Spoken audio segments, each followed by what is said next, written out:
Hello বন্ধুরা, কেমন আছো সবাই? তো আমরা যখন হোয়াটসঅ্যাপে কাউকে ফটো সেন্ড করি, তখন কিন্তু সেই ফটোটি কিন্তু এই রকম অবস্থায় যায় এবং তাদের কাছে কিন্তু সারা জীবনের জন্যই থেকে যায় সেই ফটোটি। তো এমন একটি উপায় আছে হোয়াটসঅ্যাপের মধ্যে লুকিয়ে, যেই উপায়ে আমরা যদি ফটো সেন্ড করি তাহলে সেই ফটোটি সে একবারই দেখতে পাবে এবং স্ক্রিনশটও নিতে পারবে না সেই ফটোটির। তো কিভাবে ফটো সেন্ড করলে পরে সে একবারই দেখতে পাবে এবং স্ক্রিনশটও নিতে পারবে না সেই ফটোটির, জানতে হলে আজকের ভিডিওটি সম্পূর্ণ দেখতে হবে। তো চলো শুরু করা যাক আজকের ভিডিও। তো এর জন্য যেটি করতে হবে, এর জন্য আমি এইখানে তোমাদেরকে সহজে দেখানোর জন্য দুটো হোয়াটসঅ্যাপ এখানে ইউজ করছি। তো দেখতেই পাচ্ছ এইখানে। তো আমি একটি হোয়াটসঅ্যাপ ওপেন করে নিচ্ছি। ওপেন করলে পরে দেখো এই হোয়াটসঅ্যাপটির চার্ট এইটি।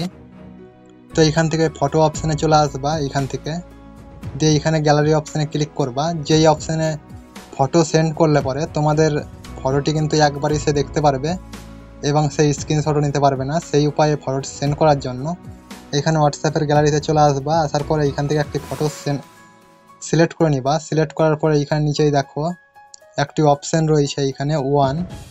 তো এই ওয়ান অপশানে ক্লিক করবা। ওয়ান অপশানে ক্লিক করার পরে এইখানে সেন্ড অপশানে ক্লিক করে দিবা এবার। তো সেন্ড অপশানে ক্লিক করার পর দেখো এইখানে আমাদের ফটোটি এইখানে চলে গেল তার কাছে। তো আমি সেই হোয়াটসঅ্যাপটি ওপেন করছি এবার।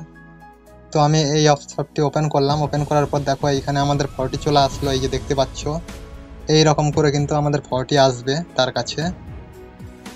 তো যখন আমরা ফটোটি সেন্ড করব এই রকম অবস্থায় আসবে। এবার এইখান থেকে সে ওপেন করবে এই রকম করে। ডাউনলোড করার পরে এবার ওপেন করবে। ওপেন করলে পরে এইরকম একটা ইন্টারফেস আসবে। তো এখান থেকে ওকেতে ক্লিক করবে, দিয়ে এই রকম দেখতে পারবে। দেখার পর যখনই সে স্ক্রিনশট নিতে যাইবে, স্ক্রিনশট কিন্তু এর নিতে পারবে না এবং যখনই সে ব্যাক করে দিবে, ব্যাক করার পরে এই ফটোটি কিন্তু আর ওপেন হবে না, ডিলিট হয়ে গেছে। দেখো দেখতেই পাচ্ছ এইখানে কিন্তু এই ফটোটি ডিলিট হয়ে গেছে।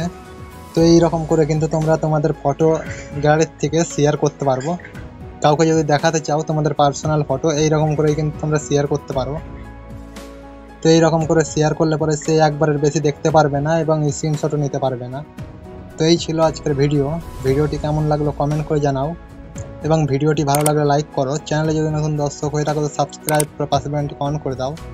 দেখা হচ্ছে পরবর্তী একটা নতুন ভিডিওতে।